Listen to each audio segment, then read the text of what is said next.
Hi, my name is James Callahan, and the title of my talk today is called My Busman's Holiday.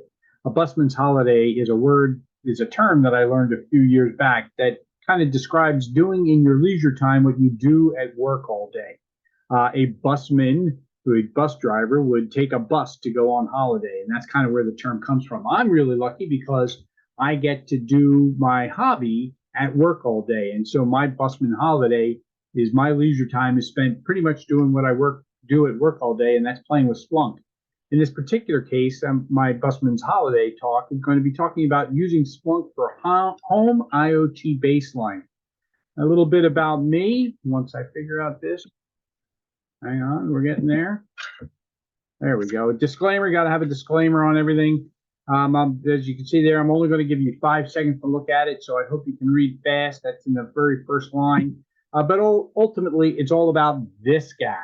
This guy works. I'm not representing any of my client organizations or my company.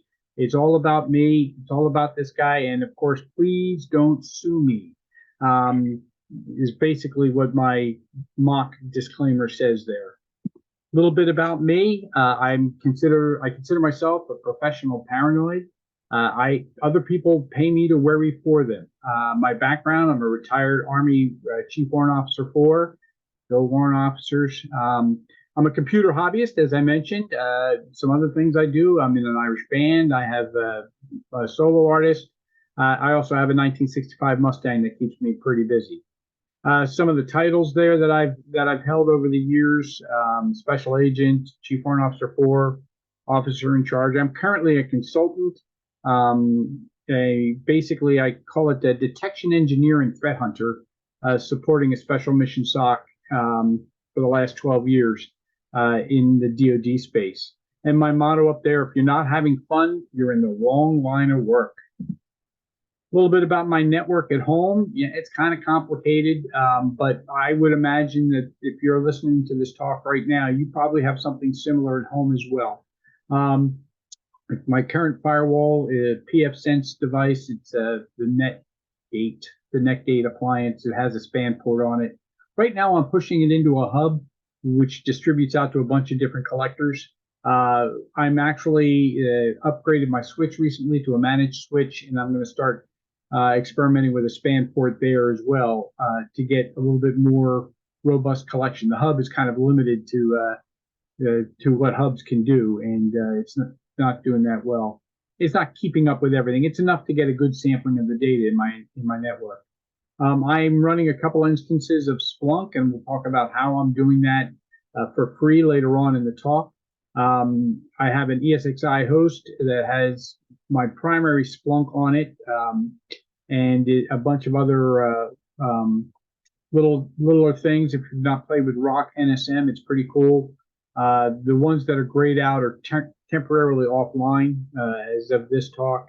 I have a second VM host that's running on a Windows platform, running VM Workstation, and there I'm running a small web server out of my house. I'm doing a media server. My syslog VM lives there. Another instance of Splunk that pretty much is used to project the weather onto a magic mirror I built. And a bunch of other things. You can see a lot of other things in this network.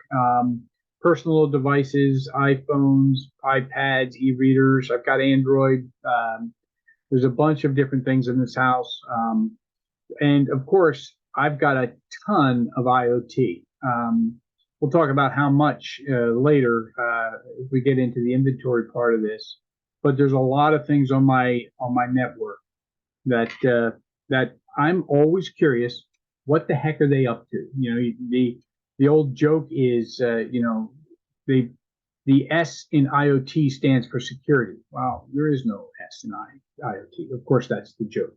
I also have an Amazon Web Service instance out there, an EC2 instance out there in the cloud that's running a separate web server. Inventory. Let's talk about inventory. We talked about all those things that I have. How do you know what's on your network? How do you figure that out? There's a variety of different things I'm going to talk about today, but as you can see up there in the thought cloud, inventory is hard. I've been struggling this for a long time because there's 5 primary data points that I'm looking for on my inventory so I can cross-reference things. I need the MAC address, the IP address. Some things are static, so I'm not going to get the static IPs off of my DHCP server. The DHCP servers don't always have the correct client name. I'm also interested in what is it. I want to give it a type, and I'll show you some examples of how I use type in the future. I'm using that for like filtering primarily. Like I want to filter for just my personal devices. What are they doing on the network right now? Or I want to filter for VMs or infrastructure. What is this new managed switch of mine doing on the network? I'm always curious about that. And of course, IoT. And then I classify IoTs by lights and cameras and other things in the house. And there's a lot of things. And of course, the last data point I'm looking for is the last scene. If I can, especially in a DHCP environment, I kind of want to build something that I'll know what had what, what IP address at what time. And, my little Soho router, puts out the DHCP logs, which are handy, but I want to be able to capture the last time I saw it. And of course, different methods that I've tried, looking at the bullet points now, have resulted in different results, primarily by count. And we'll go over that a little bit here in a minute. Not everything is online during the snapshot sampling. I run into that all the time. I think my son had a PS2 that was fired up and was connected to the internet, because I see the traffic, but the DHCP didn't capture a host name, and I don't know what it is, and he's using it when the thing's not happening, and I've got to adjust some of my sampling times. The Mac OUI are not always helpful in figuring out what's what. It's not uncommon for me to run across something, with a Mac OUI of Texas Instruments, or for some IoT, some random name of a Chinese company that built the Wi-Fi interface for the device. Lots of different things float across the network. One of the ways that I'm doing some of my characterization, and we'll talk about it in a bit, is the outbound DNS. So I didn't know, like for example, my Ring doorbell, it came up with some random Mac OUI, and I couldn't tell what it was. So when I went into the DNS to see what it was looking for, I could say, oh, that's going to ring.com. That's got to be the Ring doorbell. So I was able to find things that way. And that can be very helpful. And I put everything into an inventory_all CSV file that I use then to enrich a lot of the other analytics that I'm running within my Splunk instance. So local inventory counts. This is I have the T-stat summary up there showing things, counting MAC addresses. My DHCP range is 100 to 254. So 254. So lots of different things. As of in September, I had 57 different DHCP assignments on a day-over-day basis. I track how many different IPs. The IP count is actually coming from an app that I'm going to talk about here in a second, the Splunk Asset Discovery app. And then in the big inventory list that I have, I'm currently tracking the fact that over time I've had 151 IP addresses assigned with 65 different client names, which means that I'm missing some of my client names, to be honest with you. And you can see, if you feel free to copy that out. Again, don't sue me if it doesn't work. Again, local inventory counts, and how they're presented. And this is from, I have a landing page when I get to my Splunk instance that shows the status of some of my data collectors, as well as, what do I have on my DHCP and what's currently on the network. So I mentioned the Splunk Asset Discovery app. I absolutely adore this. It's an awesome app. It actually says awesome. I don't know if you can see my picture there is kind of covering a portion of this. If you've not played with this and you have any need to get any idea of what's going on in your network, the Asset Discovery app is a really good stopgap. I'm going to talk about a commercial product here in a second that has free for home use, a sample trial. but I really like this. At the bottom, below the blue line, you can see you can configure it to do a lot of different things. It basically does a Nmap ping sweep of your network on a recurring basis. Mine is set to every 900 seconds. And then it does an Nmap, basically port scan every 2100 and 21,600 seconds. Please don't make me do the math on the fly. I don't. I just knew I didn't need it all the time. It will break down your operating system. Everything that you can get out of Nmap, it will parse it out and put it into the asset discovery app for you. And it's very, very handy. And as you saw, you can go in and pull those source types and pull them out and use them for a variety of other things. Hang on. My other screens just went blank, and I'm using those to light myself. So, the asset discovery app is there on the Splunk base. You can go download it and set it up right now. Again, totally free because I'm a little bit of a cheapskate. All right, especially when it comes to the house. So this is a Splunk inventory product. Let's see if I can. It's free. It's a non-Splunk. Sorry, it's a non-Splunk inventory product. It was called Rumble for a while. The guy who designed and sold Metasploit decided to create a new company, and it basically does inventory. It goes out there, does asset inventory. You can download and run a free copy. Mine is running on a Pi Zero on my network. It goes out. I have it set to once every 12 hours or so. It goes out and grabs a copy of everything, not a copy, but it goes out and surveys the entire network and grabs things, grabs accounts and all sorts of good juicy details. For if you're a paying customer, Rumble has changed their name to Run Zero recently. I actually didn't know it because all of my stuff's running on the back. I didn't realize it wasn't called Rumble anymore until I went to make these slides, and it's now called Run Zero. But anyway, you can see there again about the same time, September last month for me. I had 80. It found 86 recent assets on my network. I haven't quite gotten into the back end. I know it does some ARP checking. It does do some light scanning, but then it is in the cloud. So if you have any sensitivity about putting any data in the cloud, you may not want to use this. I know that they were that I think I saw something about an on-prem version, so you may want to look at that if that's important to you.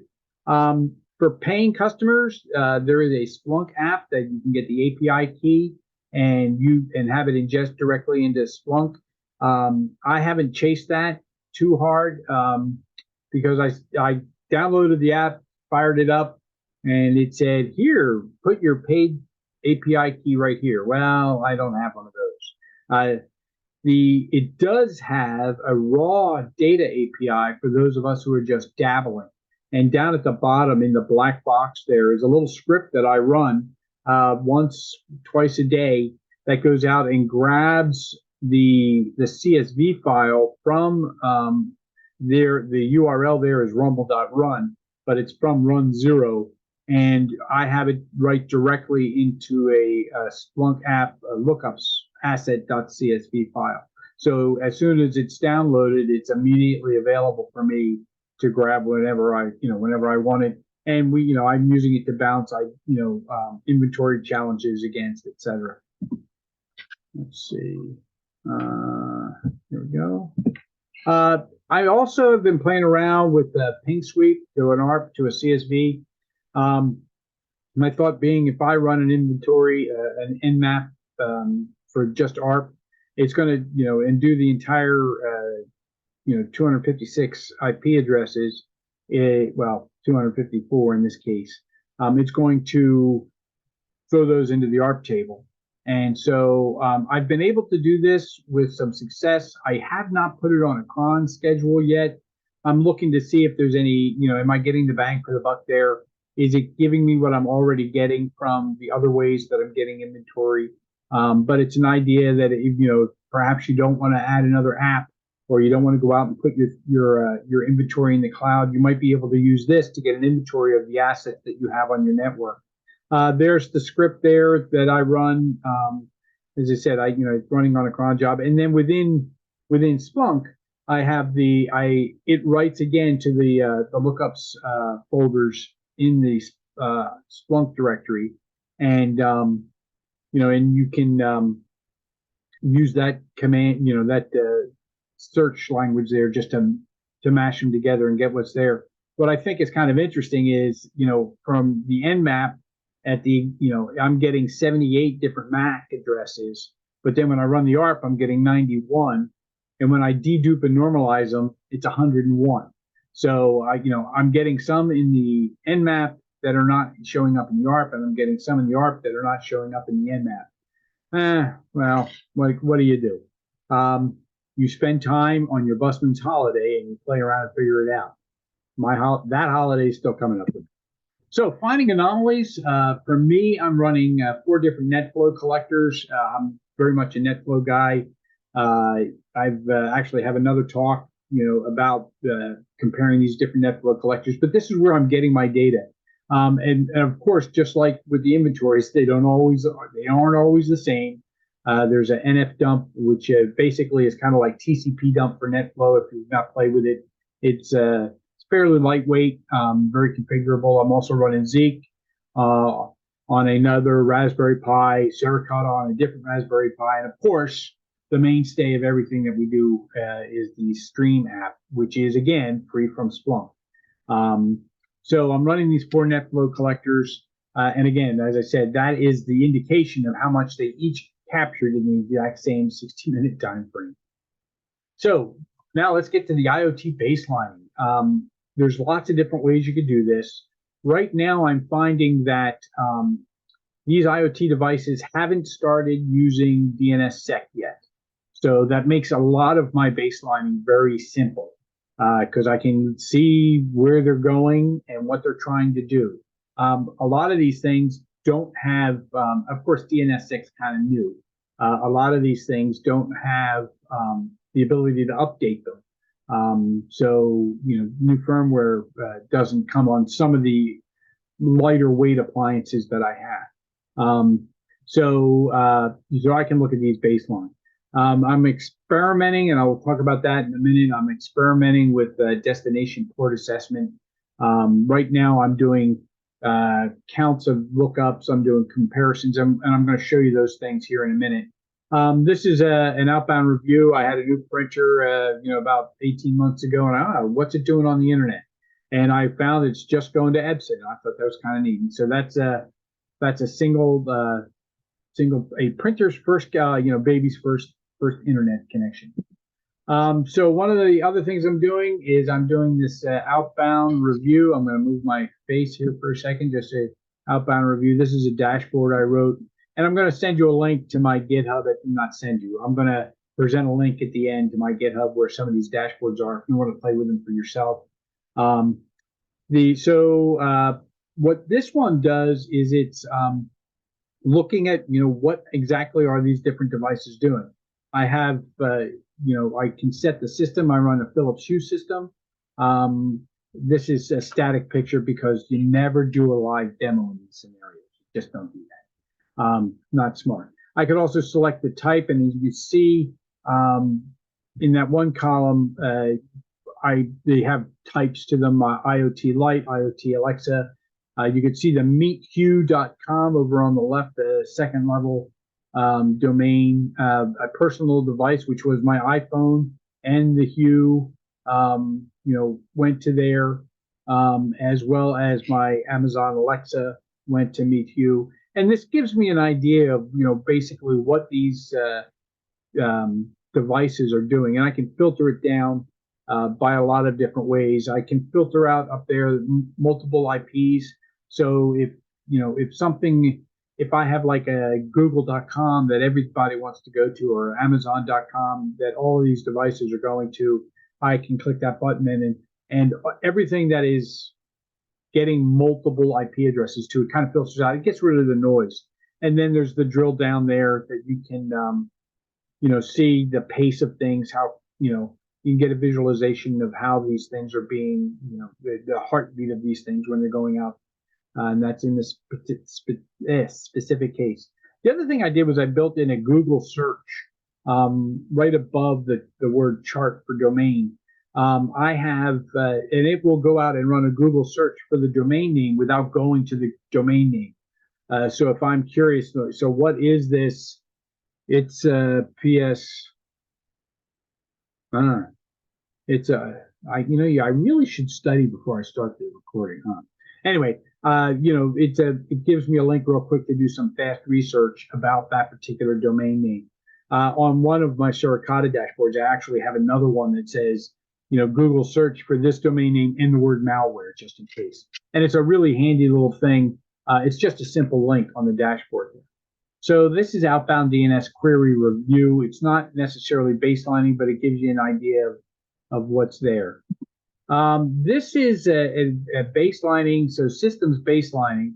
So what this one does is kind of neat. It takes each one of the different devices and compares the last 3 days of DNS lookups by the count of domain names, second level domain names. So, Philips Hue, you could see there, went to 3 different domain names on Friday, Saturday, and then on Sunday. And guess what? There was no change. It didn't do anything. It didn't color outside the lines. When you go down to the last entry there, the Lutron, again, you can see the type there. It's an IoT light system that I have. The first day on Friday, it went to 4. And then on Saturday, it went to 5, but then on Sunday, it settled back down to 4. But then those 2 red boxes over there on the right would be an opportunity to take a look and see, well, what did it do different on Saturday that it hadn't done on Friday and Sunday? And it's a way to kind of investigate and give you a place to start instead of just looking at everything. It basically, as I said, in the blue box there, it counted DNS domain query by day. It counts those domains. It's just another way. And in the upper left, I have it filtered by type. I want to see what are the lights doing. I want to see what all the cameras are doing. I have thermostat. I've got other stuff, all sorts of stuff. Now let's go back over here. Let's see. All right. So this one is something I lovingly call a hipster socks chart. About 3 of you just laughed. I could tell. And this basically, gives you a visual representation of the various, what those particular devices, and this is a panel below that other panel that I showed you on that other one. So this one's already filtered for light systems. And you can just kind of look and see, how it's going by hour and see if there's any oddness or any, things that stick out. The challenge one of the things that concerns me is if somebody were to get into one of my, you saw I have a microelectronics Shanghai, I don't know what it is. Well, I'm not off the top of my head without opening up my inventory. I think those are the lights that control the under cabinet lights in the kitchen. And so, they're on a different system. They're not, they were cheap little thingies I bought on Amazon. But anyway, if somebody were to get in there and start doing something weird with those, if they were subtle, it would be difficult to see. But if they were loud, it would stick out here. And that's the purpose of this particular hipster socks chart. At least one of you laughed again. So destination port baselining experiment. This is something I've been playing around with. You can see my little icon there. It's been a challenge to get it to work the way I want it to, or to come up with actionable results. Because ultimately, if this thing is always going out, like you can see, I'm going down. I've got there were 52 ICMP from that first entry there, my ASR microelectronics. And the way my inventory works is if I can't get a name, a client name, it defaults to the Mac OUI. And if I can't get the Mac OUI, it defaults to the actual MAC address. So I have some distinction there, and that's why that is in parentheses, is because that's the OUI for the MAC address. And it's just something I've done because I just want to be able to track those things that way. And the next line down there, Philips Hue, it went out 909 times for ICMP. And then you can see the different ports that it used. And I have them broken out: 123, which is, NTP, HTTPS, DNS, 67 trying to get DHCP assignments, and then port 80, is it doing anything? And then I'm looking for some of the random high ones. My Philips Hue actually did 46 UDP outbound connections to a random high port, which I should look at that. I think I remember looking at that earlier. That's just the way it works. A lot of times they will post how their devices work in their technical specs in various PDFs. And then I also have the registered ports. And again, there's the in bold there in that query is how I'm breaking up what desk port is below 1024. Desk port is below 49, 151, and you consider it registered. And then if it run equals 1, you go to random high. And that's how I'm dividing. That's the logic I use for that. And then of course I'm using T-stats for the data model there. Makes things run so much faster. Again, these slides, as well as these queries and whatnot, will be available on the link at the end of the presentation. So, I always like showing this one off. This is I got a new e-reader. I'm not going to say which kind, although the first place it went was barnesandnoble.com. And I had the printer one, and it was like, oh, I'll do that for the e-reader. And all I could think about was these are the first connections. And one of the first places it went to without a browser was Facebook.com. And then it went to Facebook.net. Then it went to the Facebook CDN. Why is this e-reader going to Facebook when I've not logged into Facebook? Anyway, it just, this is why I like to know what's going on in my network. What are these things doing? It does a lot of neat stuff. It did go get, the last entry there did go get some NTP, so the time is synced properly. And interestingly, even though it is a Nook, the client name was Android. So there might be something in the Android operating system that is reaching out to Facebook. And the bottom in the yellow there, that's a lot of Facebook for a gadget without a browser. Drives me up a wall. So, baselining IoT. Oh, just a sample here. I have a new Raspberry Pi 4, which I'm actually using here as my thin client. So, it goes to some of the VMs that I have around the house. But anyway, that's more like it. That was doing what it was supposed to do. I could see very clearly everything it was going to. It was supposed to go to the University of Maryland EDU. Yeah, I'm in Maryland, so that was probably the closest repository for updates. And that's more like it. Again, baselining IoT devices. I now know if this thing starts to color outside the lines, I'll be able to spot it. So, Splunk in a home lab. This is the last topic for this particular talk. As I mentioned earlier, I am running 2 different instances on VMs. The first instance is the free license, which now is 500 megabytes a day with no expiration date. When I first started, the 500 megabit one had an expiration date on it, and it rolled it back.